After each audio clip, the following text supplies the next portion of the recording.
Hello, and welcome to Let's Talk Loyalty and Loyalty TV, a show for loyalty marketing professionals where we feature insightful conversations with loyalty professionals from the world's leading brands.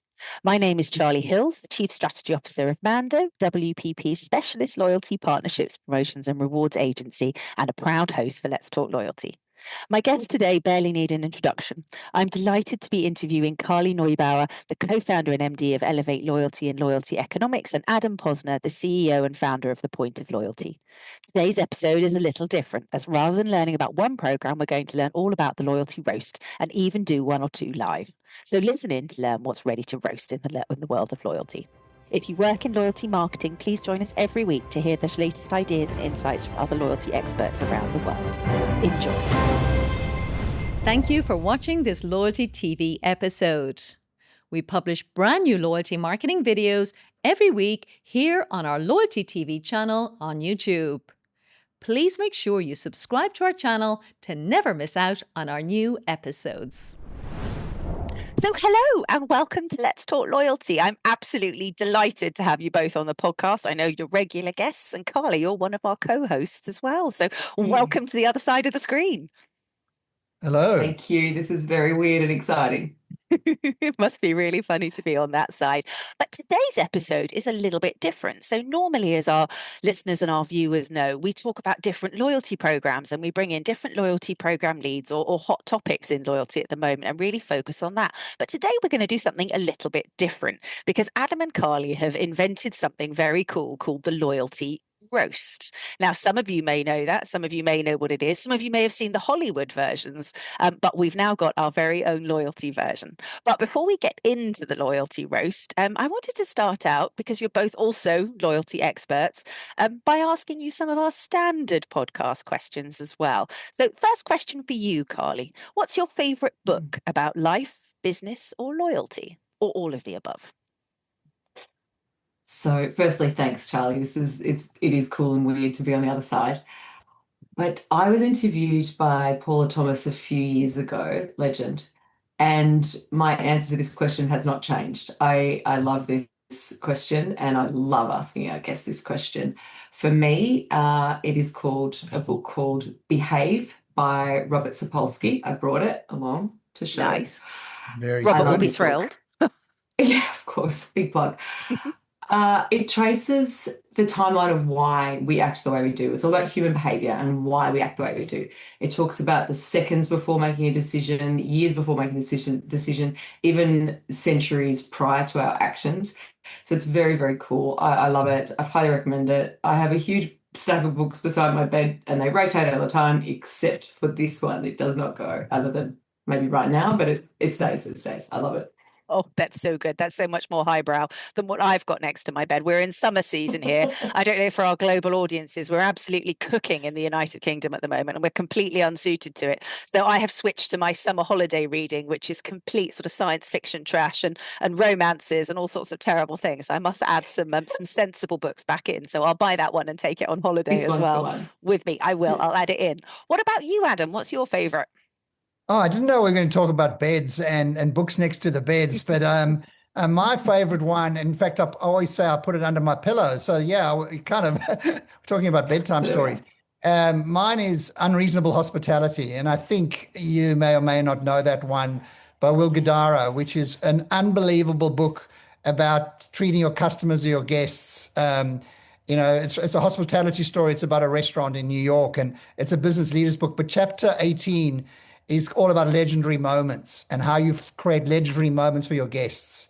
I absolutely love this book so much because I'm all about joyalty moments of magic and, the way that at a restaurant you can listen to what people are saying and then deliver a legendary moment. It's just so perfect. But it's a great business book as well as loyalty, about treating our customers and loving them more. So, yeah, that's my book. Nice. Now that's unfortunately distracted my brain. And now I'm just thinking all about the legendary moments I've had in restaurants where people have done that. How cool. That's a lovely thought and two fantastic recommendations. So thank you both very, very much to get us started. Which brings us on nicely, actually, to loyalty. There's lots of fantastic programs in hospitality and restaurants. That's certainly in the British market, an area that's exploded for us in the last 2 years. But do you have a favorite loyalty program? I know, Adam, you've got lots that you like, but is there one that really stands out? Well, one that I loved 6 months ago and it recently broke my heart because they changed the proposition that, but I'm still going to talk about why I love it, even though they changed it, because I'm sure Charlie, you're noticing and Carly are noting a lot of programs are going through reviews and restructures and Yeah. valuation changes. And I guess this one could have been caught up by the CFO, but I'm just guessing without knowing. But it's from a group here called Super Cheap Auto Club. And why I loved it in the past is their proposition was credit back the difference. And essentially, it was if you buy your car seats on a Friday for $100 and they go on sale on Monday for $80, because you're a member, $20 is automatically credited back into your account. Nice. And that's brilliant because it solves a problem. And I'm very much about program solving problems, and it builds trust and transparency. And guess what you do with the $20 that came back into your account automatically? Well, if you're not going to answer, I'll tell you. You go back and spend it and spend more. Nice. And What that's would you what I buy? loved so much about that program. But unfortunately, sadly, broke my heart. Somebody decided it wasn't working for whatever reason. But that's why I love that program so much. Well, I think that's a big theme that we are seeing at the moment, actually, and we're going to bring that into the loyalty roast later. Actually, we're going to talk about programs changing things and perhaps dressing up changes as benefits when they might not be. But before we get into the roast topic, what about you, Carly? I know you've got lots of favorite programs as well. Hopefully, there's one that hasn't broken your heart. No, but this one really worked on me though. Even though I know how loyalty works, it's totally got me.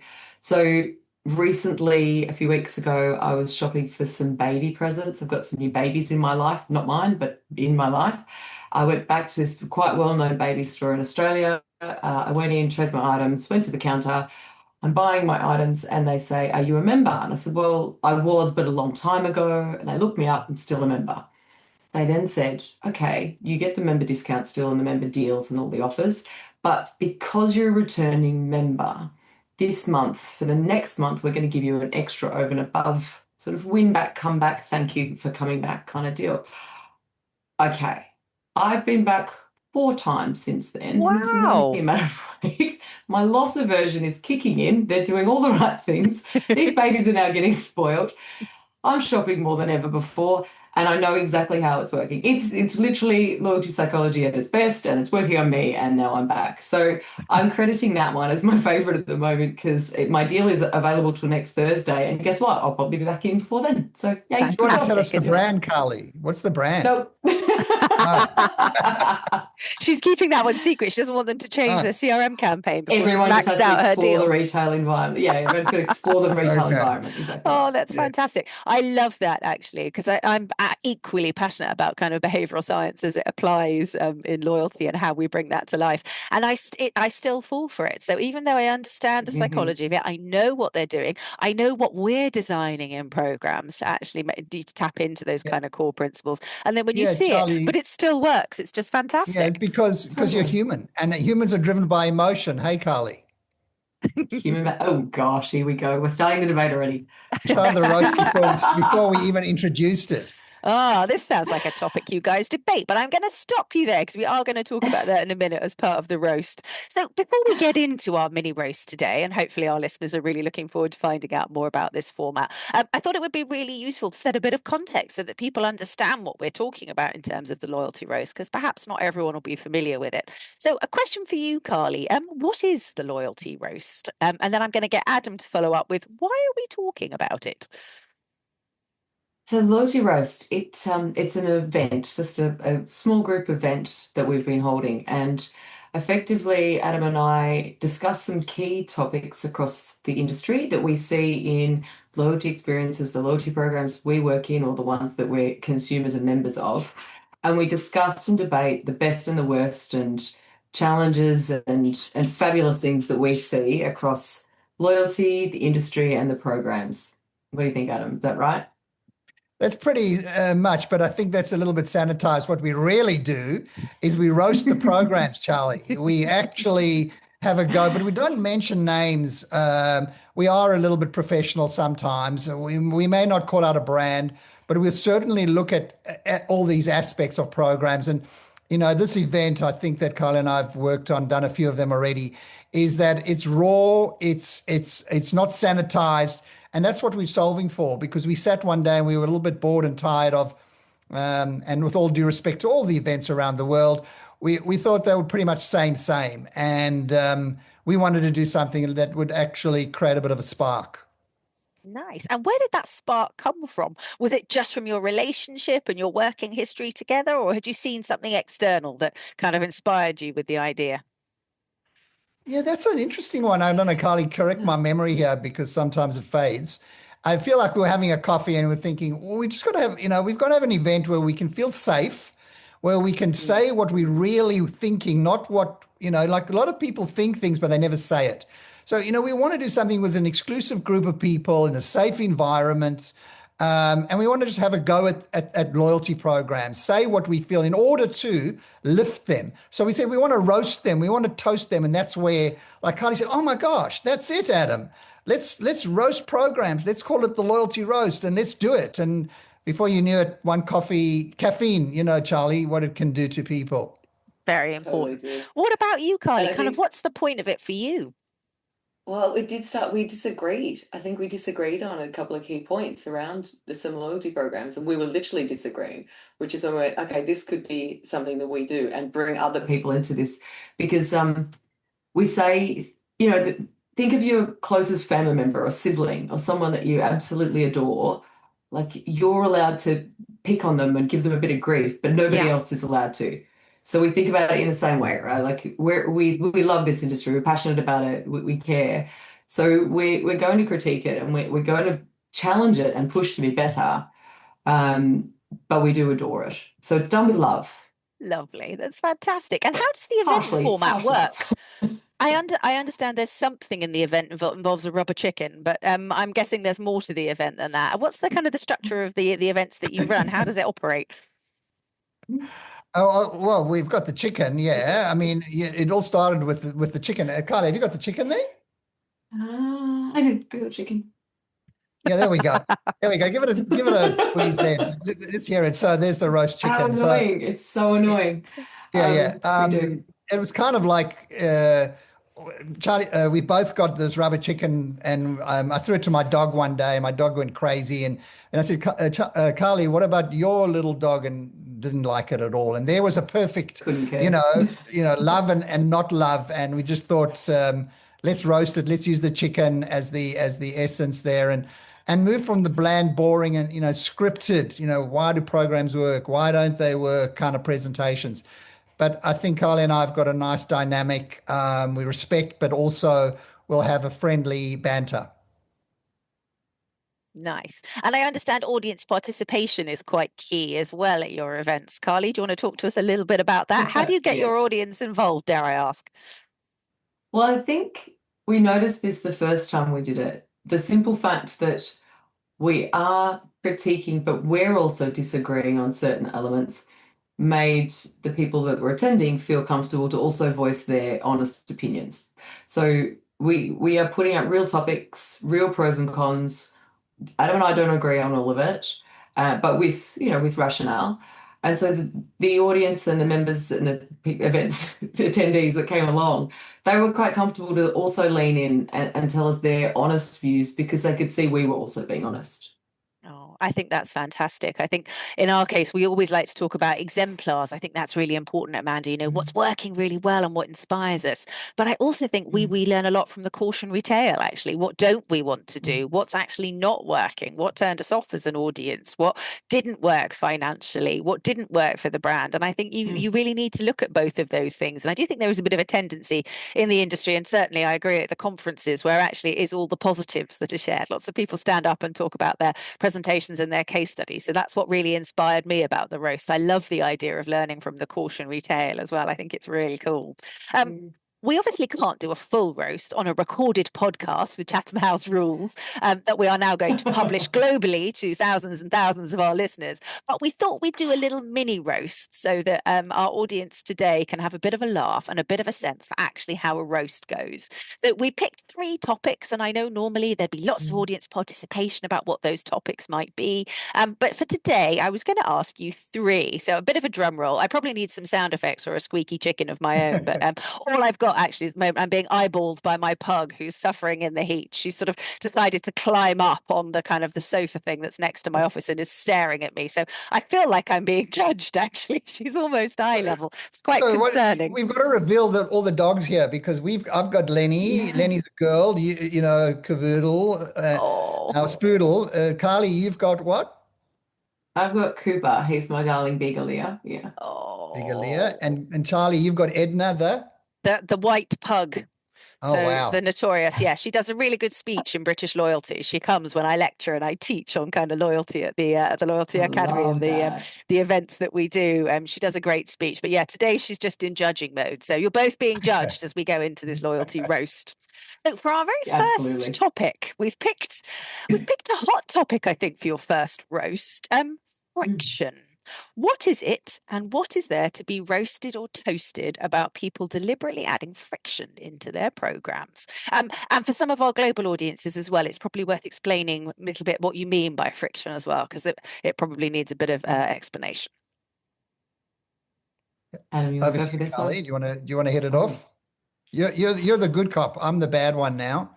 Well, friction, we talk about the friction points added intentionally into loyalty. There's a range of them, and anyone in the loyalty industry will already know there's key things we do to put in place into a program, and we want to create friction for a reason. Now, what we do is we're talking around the good or the bad. Like, are these helping engagement, and is this supporting the program and are members liking it, or is it putting them off?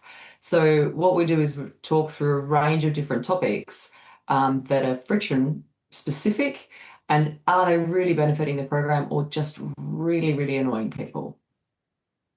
Yeah, well, I mean, if we really want to have a go at each other now, Carly. So, I mean, I know you're the good friction. I'm the bad friction. Why don't we just choose one for the sake of the audience to get a Sure. flavor? So you share with the audience what your good friction is. Well, for me, the easier and seamless a program. I really find it tricky and difficult when programs are purposely slowing me down, putting hurdles in place. I want this to be easy and seamless. Most of us have a million things going on in our lives. We're busy, we're juggling so much. Don't make it hard for me to engage in your program. So I'm talking around things like that. I just want it to be easy and seamless. I don't see the point in adding hurdles for me to be involved. You see, so I disagree here. I think we need some friction in our programs because we need something what I would call the IKEA effect. We want people to actually engage a little bit, otherwise they just become zombies. And I call it like desirable difficulty. So if you make it too easy and it's tap and go and it's tap and move on and forget, then you've actually lost that moment to create a memory. And so I think friction is important. Obviously, not in every spot, but friction absolutely from my side of the world must be there in certain places within programs. What are some good See, I will love examples you you. think? I Oh, will sorry, love Carly. you for not. No, I will love you for not giving me friction. This is the point. You're saying, you want to create this effect and create this so that, I remember you and I've had to action and do something. No, I'll love you more if you just let me do my thing and go. What are some Well, examples, Adam, of good friction? Like, what do you think is good? I think it's actually to get them to do something a little bit more than just tap and go. So it depends on the program and the moment in the experience. But for example, if you can get somebody to click or tap or touch or spin or scratch, spin a wheel, do something to stop for a nanosecond and get engaged with whatever the proposition is so that the joyalty moment of magic bounces out at them at that moment rather than just tap and move on and like, what did I do? Why did I do it? So, you can gamify processes to create that some as I say, it's friendly friction. It's desirable difficulty. These are my sort of ways to find a place in a program's experience, such that people actually remember. And what about you, Carly? What are some examples of good, like friction-free? Like, what does that look like? It's the most seamless, where I can be in and out, whether it's shopping. Retail is a perfect example. Let me move in and out. You can remind me later, but let me transact, get in and out, buying or doing whatever I need to be doing, and go. Then I will be loyal to you, because you did not make my life harder. You did not add a moment of, you can call it desirable if you want. My desire is to not be held up while doing the core thing I went to do. So not a fan of gamification in loyalty programs? I don't need to play games. I just want to move on. I just want to engage. No, that's perfect. Love me for not playing your game. I just love that. Great question, Charlie. Great question. And wow, that was just, no rehearsal there. And therein lies the difference between Carly and I. And the vibe that we created this roast is because, it's just that, obviously at times we may agree or disagree. It's more than we go back to the audience, Charlie, and we say, what do you think about friction in your programs? Where can you create desirable difficulty, or where, where and when do you stop playing games? So that was such a great question, Charlie. Awesome. Well I answered. think it's fascinating. We're switching between our views as consumers and members and practitioners as well. And you can see value in some of these, whether it's called friction points in this case, but then looking at it from a member lens is really important as well. So I'm talking about myself here as a person in my demographic. Maybe I like that or don't like that. Doesn't mean everybody does. Yeah, no, I really like that. So my hypothesis based on that would be that maybe, Carly, your moment of joyalty in the program is where you see kind of what the reward is that you've earned afterwards, and it's kind of more the transactional financial component where you're going, oh, that's great, thanks very much, and on you go. Whereas Thank Adam, you. you're more Yeah. actually in the magic moments of, oh, I've opened the app. And one of my, I'm sorry, Carly, I'm firmly in Adam's camp. One of my favorite programs is the Pets Club for Pets at Home, which is a fantastic retailer that we have in the UK. And when you open up the app, the tail wags, and I just think it's a magical piece of UX because it makes you feel warm and delightful, but it does, Carly, add about quarter of a second into the app opening experience because you have to wait for the tail to wag before you get your vouchers. So yeah, it's really nice actually, and I think it is. It's different strokes for different folks, isn't it? Yeah. It's that's really cool to see. And therein lies the tension that all of us loyalty program practitioners have to live with every day with our clients, with our programs. When do you make it simple and seamless, and when do you make it, for them to stop and care a little bit and actually get. So, this is not black and white. This is also the tension that you need to think about. And that's what we do in this roast, is create that tension and that discussion. And then we get the audience to engage, just like you did, Charlie, there. We get them to vote. We get them to give us their examples in a safe environment. So, that was just a great example of the roast. It is, and it makes you think, and I hope our audience is sitting here thinking, gosh, what are really good examples at both ends of those spectrums? Because I think one of the programs I probably most admire is the British Airways Executive Club program. I've been a member since I was about 9, kid of expat flying all over the world. And one of the things I love as an adult is the companion voucher. They make it extraordinarily difficult to earn, to figure out how close you are, and then it magically appears one day when you're least expecting it, and then you have to spend it in really complicated and difficult ways with really complicated user journeys, and then expiry dates that just suddenly creep up on you. So it's really hard to figure out how to earn this thing. It's really hard to figure out how to burn this thing. But if you get it right and you game the system perfectly, you can get fantastic flights anywhere in the world, and doesn't that kind of work marvelously? And I think that's a really good example of an IKEA effect reward, Adam, because it's iconic and people talk about how hard it is to earn, right? That's a great example. You're literally using it here as an example. So exactly, and it's a great example of what I would almost say you make the complex joyful. Yeah. Well, I don't know if it's joyful, to be honest. I think at the end, if you got what you wanted, could do quite a lot in the UX of both ends of that journey. They've just redone the app actually, and it's no better. I was so disappointed when I saw it. It's one definitely to be roasted in terms of the UX, but the actual kind of principle of it is fantastic. So we were going to move on to a Okay. second roast now, which we've sort of already touched on Ooh. a little bit, which is about the role of emotion in a loyalty program. And I'm going to start with Carly, and I think I now know the answer to Carly, Oh. what position she's going to take on this. So emotion in a loyalty program, Carly, is it hype or reality? Is it a Please. good thing or a bad thing? Why? Why? And I look, I'm going to be really, I guess not everyone's going to agree with this at all, but there is such a trend, and we're talking so much talk around this emotional loyalty, emotional loyalty. Yep, sure, but why? I don't need you to be my best friend. I want to engage with this program. Adam and I do not see eye to eye on this one at all, and it's just not my thing. I'm sorry, no. What about you, Adam? Therein lies the difference between the two of us. And I'm all heart and she's all money. You know, is it for love or is it for money? You know, I'm about the joy because joy is remembered, joy is spoken about. We need more love back in our work, back in our business. In fact, just a shout out to a fresh book I'm reading called Design Love In. It's a brand new one. Design Love In, you know, how to make your business more powerful with putting love back into your customers and your experience. So that's just a shout out about that. But I'm very much about we need more emotional connections. And in order for our program and the people who engage to tell others. So, Carly, I know you're about the money. I'm about the love. I'm not sure if we're going to ever meet in the middle. Well, I think it's authentic emotional connection as well. So think about how many birthday messages you might get or notifications and messages here, we thought of you about this, or here's a reminder because are you really? No, you're not. What you're trying to do, we all know, is get me to come back in, buy more, do the thing. It worked on me earlier, so maybe maybe I'm not so sure anymore.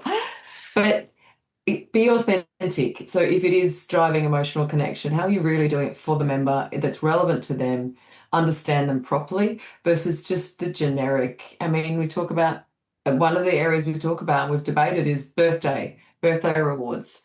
Don't send me another plethora of birthday rewards and I've got to go and to spend a certain threshold to be able to redeem it. It has to be within this time frame or it's going to expire. That's not happy birthday. You're not saying happy birthday to me. So I think maybe it's how we think and how we actually approach it versus just a blanket. Oh, we thought of you. I got a message the other day. We thought of you. Yeah. Maybe for that minute when they wrote the email, they did, Carly. My expectation is not that the program should entirely do it, but just create some authenticity is probably more my point. Yeah. Nice. What's your view, Charlie? Your turn to vote. Are you in it for the love or the Yeah. money? Do you know what? Here, actually, you have to remember I'm a strategist, right? So I'm a CSO, so I love a triangle. It's wired into our WPP DNA. I don't know what they do to you when you're a planner, but somehow triangles are really important. And actually, I think the age of either or is gone, actually. Sorry, Carly, and sorry, Adam. I think you really need both. So we're quite often, when we're designing programs, we talk about the strong transactional structural foundation where we are doing exactly what Carly's talking about, genuine, authentic value delivered meaningfully in ways that matter. But actually, we also talk about the top of the triangle, which is what's our brand appropriate twist, which is usually emotion driven, kind of aware that we need to do both of those things. There's a fantastic Ogilvy model, actually, where they talk about the bonds of loyalty, if anyone's as geeky about this stuff as I am. And they talk about structural, social, relational, and emotional kind of bonds. And actually, the best programs need all four of those together. And I think actually somebody very smart at Ogilvy has just developed a new model where there's an extra bond driven by kind of AI, but I haven't read that paper yet. But yeah, I love the idea that actually you need both of those things together. I think you'd probably struggle now to find a program that was either or. That might be a challenge to our listenership as well, actually. If you've got a pure emotional program, please tell us about it. And if you've got a pure transactional program you can think about, please tell us about it. So it's sort of an on the fence answer, but with a rationale. Yeah. And to your point, it's the brand that starts to be ingrained when we're talking about emotional as well. Yeah. It isn't just straight loyalty anymore. We're also using the brand elements to create emotional connection. Yeah. And I think this is going to be a particularly interesting debate. And we are right at the beginning of this, actually, about agentic and if the effect that that's going to have, because we've now got to design programs that work for people, but also that work for agents. And I think that's going to be really interesting and probably push us more into your camp, Carly, would be my initial hypotheses as to where that will go. But then very quickly, I'm sure we'll go back into the kind of And the I best of think the both. opposite. I think there'll be more effort and time put into the joy and the relation and making sure that the transactional, because it'll just be chased by a bot. Yeah. And how do you create that emotional connection? So I think also the way you said it's not an or, it's an and it's all contextual to the brand. Yeah. It's all contextual to the category and everything. But the debate we've just had is exactly what happens at the roast. And the power of the roast is that those points of view, that discussion, the audience engagement. And I just think we all learn so much in that very safe environment. Yeah, I love talking to, well, actually, to be honest, I like talking to experienced practitioners, but also kind of new practitioners and fresh points of view as well. It's fascinating, isn't it, what you learn from these debates? And I do think, it's obviously my first time in the roast environment. And I love seeing both. It almost feels like a debating society at school. My 15-year-old is actually going in for like a debating thing that they're doing in English language today. Yeah. And he had to Yeah. argue that social media was a bad thing. And obviously, it's the exact opposite of what he actually thinks. And it's been quite Yeah. interesting kind of debating that. And so, yeah, it's a really fantastic format, which brings us nicely on to our last roast format, which is one of my, I'm going to come all out here. I hate it when programs do this. But when a program makes a big change and masquerades it as an added benefit when it actually isn't an added benefit, is that a good idea or a bad one? Over to you. I'll go to Adam first. Wow. Well, this is a really tricky one. This is perhaps the trickiest one. But one of the examples, and remember, it is a safe environment that we're in. We don't necessarily mention brands at all. But what we do is we find examples of what we don't think actually, is just bullshit. For example, we just got a comms from a very big brand loyalty program and said that their anniversary rewards will be retired across all the tiers. And just picture what the word retired. I mean, really, it's just like where does the retirement home down the road where all the rewards are all sitting quietly reading the newspaper? I'm not They're in the sure. same So it's place like, that my favorite coffee. I used to have a lovely dog walk with Edna and pick up my free coffee for one of my favorite loyalty programs. It's in the same retirement home now because I believe it got too expensive to be delivered, but I really miss it. yeah, so this is a very interesting topic. I don't know what Carly's point of view on this, but this one, when we roast this one, we have a few good examples, and we get a lot of discussion, ask clients and or people in the audience about have they changed their program? How do they communicate them? Communicate the change. Do they masquerade, hide it, not transparent, use words like retired? Like, well, how do you communicate change? Yeah, I'd love Carly to jump in and or you, Charlie. This is really hard, and that's why we include this topic, because we know that not only have we had to be involved with programs that may have done change here, but also so have the audience members. So it's pretty common that someone has had to undergo this. So it's really the how. I think it's extremely difficult, but honesty, generally speaking, honesty comes out as in don't assume your members and your audience are just stupid and won't know. We've seen this in the last couple of years, some really big programs, especially in the APAC region, that have had to change their currency conversion, let's say. And don't try and hide it and assume that no one's going to do the basic math and figure it out. Yeah. So how do you do it? I wouldn't say it's easy. I don't think there's like a silver bullet. This is the one way to do it. But at the same time, assuming no one's going to notice and dressing it up is what we've seen, and the vote across the room, that is definitely not the way to go. Yeah, I completely agree. I think it's almost the opposite of loyalty marketing. We're supposed to be driving love, retention, and engagement and meaningful relationships for the long term, and then to sort of almost try and fraudulently or sneak something under the bonnet, I think is a real challenge. I think we've had some terrible examples recently in the British market of programs reducing their benefits significantly for what are very understandable reasons. Cost of living crisis, costs of goods are going up. I think everyone is aware of the challenges that businesses are facing. And my personal view is that a message like that would have been a much smarter way of doing it, rather than, hey, here's a new reward structure that's much better for you. And particularly in an age where everybody's got Claude and ChatGPT on their phone and they just literally pop it in and go, is this better or worse? And 2 seconds later, they've got a full report of actually exactly how it's transactionally less value. Whereas before you would have at least had sort of 2 or 3 days before somebody worked it out and it kind of went viral on social media. Now it's like instantly, 30 seconds after the announcement, it goes round. So yeah, I do think it's a really bad idea, and I think it should be treated very sensitively from a communications point of view. And back to your point earlier, Carly, with a level of authenticity and genuine communication as well. I don't think you can dress up a reduction. I still miss my coffee. It still makes me sad. I now buy the coffee, so it works really well for the partner, but feel a lot less loyal to the brand that used to offer me the coffee for free. I really miss it.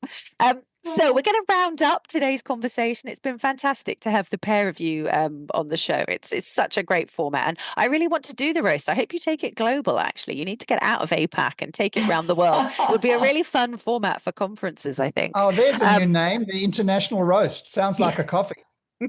Our instant coffee friend. Yeah. I'm chuckling because anyway, I'm not going to say that on a podcast. It could also, but anyway, we'll skip over. Yes, it sounds fabulous. Why do you think people are enjoying that roast so much and enjoying the concept and the format so much? Because I know you've had some really, really positive feedback about it. It's just Carly, honest. you can share the joy and the feedback we've got. Yeah, it's honest. And as I said earlier, we are doing it with love. And while sometimes we might intentionally take a harder view than we are always practicing, it's to encourage the conversation in the group and in the room. We both can see value in emotion and the financial of loyalty, for example, but by us really pointing out those factors, it gets the room talking and debating and new ideas flowing. So I think that's why it's working. We're doing it in a lighthearted fashion with some serious depth, but again, with love. It's an industry we love. Yeah, and it's a contained environment, Charlie. It's, I think that's the secret sauce. It's a safe environment with no videoing. You're allowed to take photos and you're only allowed to post afterwards. You can't record anything. In fact, we've had one guest not long ago who stood up and he said, he was about to say something. He quickly looked around the room and he said, am I absolutely in a safe environment? And we all nodded and he had a go. He literally let loose. And so you can just see what happens. And we all learn from that because the trust, and we want to learn from each other. And I think that's another good reason. Yeah, I think that's a really interesting point as well, that ability to be honest. One of the things an event I went to about 2 years ago, where it was Chatham House rules, and it was the same. It was actually phones left at the door. It was really, really strict. And one of the things I observed as a sort of agency representative was how much, because there were 4 grocery loyalty programs in the room, and it was the first time they'd ever actually been able to talk to each other because they're so competitive that obviously in the normal world, they're looking at each other, they're desk researching what the others are up to, what's worked and what hasn't. But actually, they were still obviously cautious and they didn't give away any trade secrets. But that was one of the things I thought was so fantastic, that actually they could, in a safe environment, talk to each other. And it was a really interesting format to see, actually. And then obviously they left the room and went straight back to competing with each other. And I'm absolutely certain went straight back to their boss and went, "You're not going to believe what I've learned about this sector." But it was a really, really great format. So I can imagine that the roast works brilliantly. And I hope to see you on the international conference circuit soon. That would be marvelous. I'm sure I hope, actually, that was a bit cocky. I hope everybody's really enjoyed this episode. I've really loved interviewing. It's been fantastic to talk to you both about what a brilliant new idea you're working with. People might want to get in touch, either to get more insight about the roast or to talk to you about the day job, or for any other kind of loyalty question. What's the best way for them to do that? Carly first, then Adam, please. LinkedIn's probably easiest for me. Great. Is that the same for you, Adam? Yeah, I'm a bit addicted, so you'll find me 24/7, 365. Fantastic. You should join my son's debate club on his social media. A good thing. Brilliant. Well, what we'll do is we'll pop both your profiles into the show notes, although I'm sure everyone already has you, because I know you've both got very big LinkedIn communities. And all that's left for me to say from Let's Talk Loyalty is thank you so much. It's been an absolute pleasure.